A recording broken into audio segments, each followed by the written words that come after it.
আমি পরিবেশিকা শান্তি হৃদয়া জীবন এক সাধুর ইউটিউব চ্যানেলে বৃন্দাবনের গোপাল ঠাকুর সাউথ ইন্ডিয়ার একজন যুবক ব্রাহ্মণকে ন্যায় দেওয়ার জন্য তার বিয়েতে সাক্ষ্য দেওয়ার জন্য প্রথমে দক্ষিণ ভারতের কাঞ্চিপুরম এবং সেখান থেকে ওড়িশাতে 700 বছর হলো অবস্থান করে কিভাবে সাক্ষী গোপাল নামে পুজো পাচ্ছেন সেই নিয়ে ভিডিও আপনাদের সামনে আজকে উপস্থাপনা করতে যাচ্ছি। 700 বছরের আগের কথা। দক্ষিণ ভারতের তামিলনাড়ুর কাঞ্চিপুরমে বিদ্যানগরী নামে একটি গ্রাম ছিল। ওই গ্রাম থেকে দুজন ব্রাহ্মণ তীর্থ করার জন্য বেরোলেন। এই দুই ব্রাহ্মণের মধ্যে একজন বৃদ্ধ জমিদার ছিলেন, অন্য ব্রাহ্মণটি ছিলেন যুবক কিন্তু খুবই গরিব। তখনকার সময় সকলে পায়ে হেঁটে তীর্থযাত্রা করতেন। তারা সারা ভারতে তীর্থ করার পর অবশেষে বৃন্দাবনের কেশিঘাট নামক স্থানে পৌঁছালেন। সেখানে একটি শ্রীকৃষ্ণের মন্দির ছিল এবং সেই মন্দিরের বিগ্রহ নাম গোপাল নামে বিদিত ছিলেন। দুই ব্রাহ্মণ সেই গোপাল মন্দিরে আস্থান করে রইলেন। সারা ভারত ঘুরে ঘুরে বুড়ো জমিদার ভীষণ অসুস্থ হয়ে তিনি দীর্ঘদিন শয্যাশায়ী হয়ে পড়েন। বুড়ো জমিদারের বাঁচার আর কোনো আশা ছিল না। যুবক ব্রাহ্মণ প্রভু গোপালকে প্রার্থনা করেন যেন জমিদার সুস্থ হয়ে পড়েন এবং ওনাকে নিয়ে তিনি তার বাড়িতে যেন সুস্থ অবস্থায় ছেড়ে দিতে পারেন। অনেকদিন শয্যাশায়ী থাকার পর ছোট্ট ব্রাহ্মণের সেবা শুশ্রূষা এবং গোপাল ঠাকুরের আশীর্বাদে বুড়ো জমিদার সুস্থ হয়ে ওঠেন। বুড়ো ব্রাহ্মণ যুবক ব্রাহ্মণের প্রতি ভীষণ সন্তুষ্ট ছিলেন। যুবক ব্রাহ্মণ যেমনভাবে তার সেবা শুশ্রূষা করেছেন, তার ছেলেমেয়েরাও এমনভাবে তার কোনোদিন করেননি। বুড়ো ব্রাহ্মণ যুবককে বললেন, হে যুবক, আমি তোমার সেবা শুশ্রূষাতে অনেক খুশি, তাই আমি আমার মেয়েকে তোমার সাথে বিবাহ দেব। গরিব যুবক ব্রাহ্মণ বললেন যে তার অত কিছু দরকার নেই, কেননা তিনি অত্যন্ত গরিব এবং তারা জমিদার বাড়ির লোক। এই দুই পরিবারের মধ্যে কোনো মিল নেই।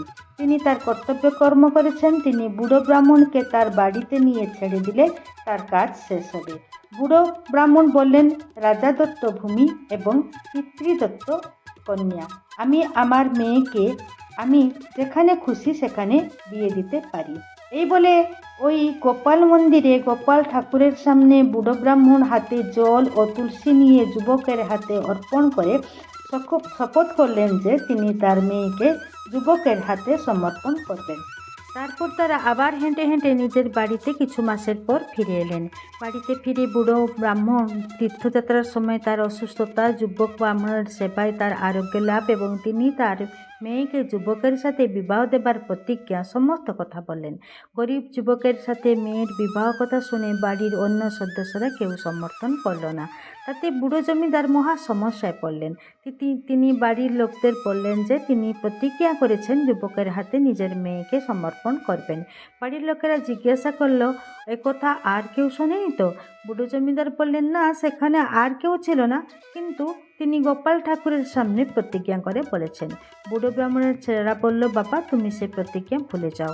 আমাদের বাড়ির মেয়ের সাথে ওই গরিব যুবকের বিয়ে করা অত্যন্ত অসম্ভব। ছেলেদের চাপে বুড়ো জমিদার কি করবেন ভেবে পাচ্ছিলেন না। কিছুদিনের পর গরিব যুবক তার বিয়ের জন্য টাকা পয়সা জোগাড় করে জমিদার বাড়িতে এসে পৌঁছালো এবং তার প্রতিজ্ঞার কথা বুড়ো ব্রাহ্মণকে মনে করিয়ে দিল। বুড়ো ব্রাহ্মণ বললেন, তখন তার শরীর অসুস্থতার জন্য তিনি কি বলেছেন তার কিছু মনে নেই, কিন্তু তিনি তার সেবায় অত্যন্ত খুশি, তাই তিনি তাকে কিছু জমি জায়গা ও টাকা পয়সা দিতে চান, যাতে যুবক ব্রাহ্মণ তার অবশিষ্ট জীবন খুব আনন্দে কাটাতে পারে। গরিব যুবক বলেন, না, সেসব তার কিছু দরকার নেই। যুবক ব্রাহ্মণ বুড়ো ব্রাহ্মণকে মনে করিয়ে দিলেন যে তিনি ব্রাহ্মণ ভগবানের সামনে প্রতিজ্ঞা করেছেন, তিনি তার প্রতিজ্ঞা রাখা উচিত। বুড়ো জমিদার কিন্তু এই কথার আর কোনো কিছু পদক্ষেপ নিলেন না। গরিব যুবক এই অন্যায়ের শিকার হয়ে পঞ্চায়েতের আশ্রয় নিলেন। পঞ্চায়েতের বিশিষ্ট লোকেরা বলল, ও তো জমিদার লোক, তুমি তার নামে অভিযোগ করছো, তোমার কাছে কি কিছু প্রমাণ আছে? আমরা কি নিয়ে বিচার করব?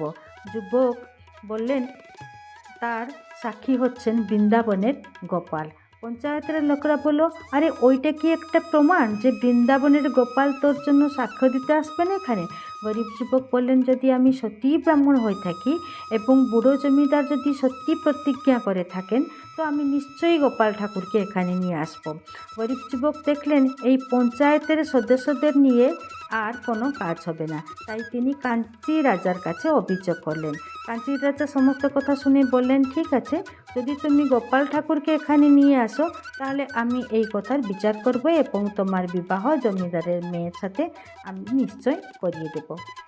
যুবক ব্রাহ্মণ আবার বৃন্দাবনের গোপাল মন্দিরের জন্য যাত্রা শুরু করলো। এদিকে জমিদারের বাড়িতে সেই মেয়েকে বিয়ে দেওয়ার জন্য বর খোঁজ করতে শুরু করলো।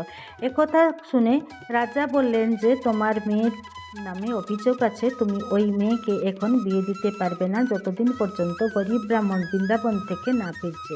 বৃন্দাবনে পৌঁছানোর পর যুবক ব্রাহ্মণ গোপাল ঠাকুরকে নিজের মনের দুঃখের কথা সব কিছু ব্যক্ত করলো এবং না খেয়ে দিয়ে উপোস দিনরাত 24 ঘন্টা ওই মন্দিরে পড়ে রইল।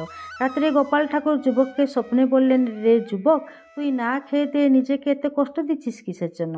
তুই বাড়ি ফিরে যা, আমি রাজাকে আকাশবাণী করে দেব ও রাজা তোর বিয়ে ওই মেয়ের সাথে করে দেবে। যুবক বলল, না, তোমাকে আমার সাথে যেতেই হবে, নাহলে না খেয়ে দিয়ে আমি এখানে মরব আর তোমাকে ব্রহ্মহত্যা পাপ লাগবে। গোপাল ঠাকুর বললেন, দেখ, আমি পাষাণ, আমি কি করে তোর সাথে যাব? যুবক বললেন, পাষাণ যদি কথা বলতে পারছে তো হাঁটতে পারবে না কেন? এবারে ভক্তের কাছে ভগবান হার মানলেন। গোপাল ঠাকুর বললেন, ঠিক আছে, আমি যাব, কিন্তু আমার 2টি শর্ত আছে। প্রথম শর্ত, তুই আগে হাঁটবি, আমি তোকে অনুসরণ করব। বিপ্র যুবক জিজ্ঞাসা করলো, তুমি যে আমার পিছনে যাচ্ছ আমি জানবো কি করে? গোপাল ঠাকুর বললেন, আমার পায়ের নুপুরের আওয়াজ শুনে তুই জানতে পারবি যে আমি তোর পিছনে যাচ্ছি, আর তুই যদি পিছনে ফিরে তাকাস তাহলে আমি পাষাণ হয়ে যাব। যুবক প্রথম শর্তে রাজি হয়ে সম্মতি দিল। দ্বিতীয় শর্তটি হলো, আমাকে রান্না করা চাল কখনো ভোগ দিবি না। যুবক দ্বিতীয় শর্তটিতেও রাজি হলো। তারপর দিন সকালে যুবক নিজের দেশের দিকে অগ্রসর হলো। যুবক যেমন হাঁটতে শুরু করেছে তার পিছনে পায়ের নুপুরের আওয়াজও শুনতে পারল। যুবক মনের আনন্দে খুব তাড়াতাড়ি হাঁটতে শুরু করলো। যুবকের গ্রামের পৌঁছানোর আগে ছিল একটি নদী। ওই নদীর বালুকা স্তূপ পেরোনোর সময় হঠাৎ যুবক নুপুরের আওয়াজ আর শুনতে পেল না। তবু গোপালের নুপুরের মধ্যে বালি ঢুকে নুপুরের আওয়াজ বন্ধ হয়ে গেল।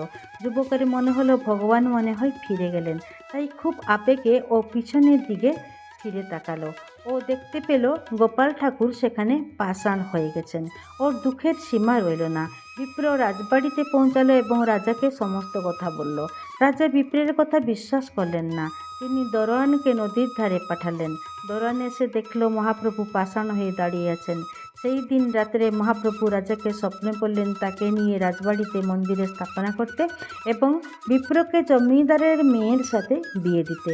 সকালে রাজা ও রানী নদীর বালুকা স্তূপে এসে মহাপ্রভুকে দর্শন করে মহাপ্রভুর মূর্তি রাজবাড়িতে আনলেন। মহাপ্রভুর মন্দির তৈরি হলো এবং তিনি যেহেতু সাক্ষী দেওয়ার জন্য এসেছিলেন তাই তার নাম হলো সাক্ষী গোপাল। তিনি জমিদারকে ডেকে তার মেয়ের সাথে বিপ্রের বিয়ে দিতে আদেশ দিলেন। এই ঘটনা তো ঘটেছিল দক্ষিণ ভারতে, কিন্তু সেই সাক্ষী গোপাল ওড়িশা আসলেন কি করে? আপনাদের মনে এই প্রশ্ন নিশ্চয়ই উঠেছে। এই প্রশ্নের উত্তর আমি আপনাদের সামনে উপস্থাপনা করছি। কলিঙ্গের রাজা পুরুষোত্তম দেব প্রভু জগন্নাথের সহায়তায় যখন কাঞ্চি অভিযানে বিজয় লাভ করলেন, সেই সময় তিনি সাক্ষী গোপালের মূর্তি কলিঙ্গে নিয়ে এসেছিলেন এবং পুরী মন্দিরে স্থাপনা করেছিলেন। যখন কলা পাহাড় ওড়িশার বিভিন্ন মন্দিরে আক্রমণ করেছিলেন, তার ভয়ে অন্যান্য মূর্তির সাথে সাক্ষী গোপালকে বিভিন্ন জায়গায় লুকানো হয়েছিল এবং পরে পুরীর উত্তর দিকে 17 কিলোমিটার দূরে সত্যবাদী নামক স্থানে মহাপ্রভু সাক্ষী গোপালের মন্দির তৈরি করে তাকে স্থাপনা করা হলো এবং সেই স্থান সাক্ষী গোপাল নামে খ্যাত হলো।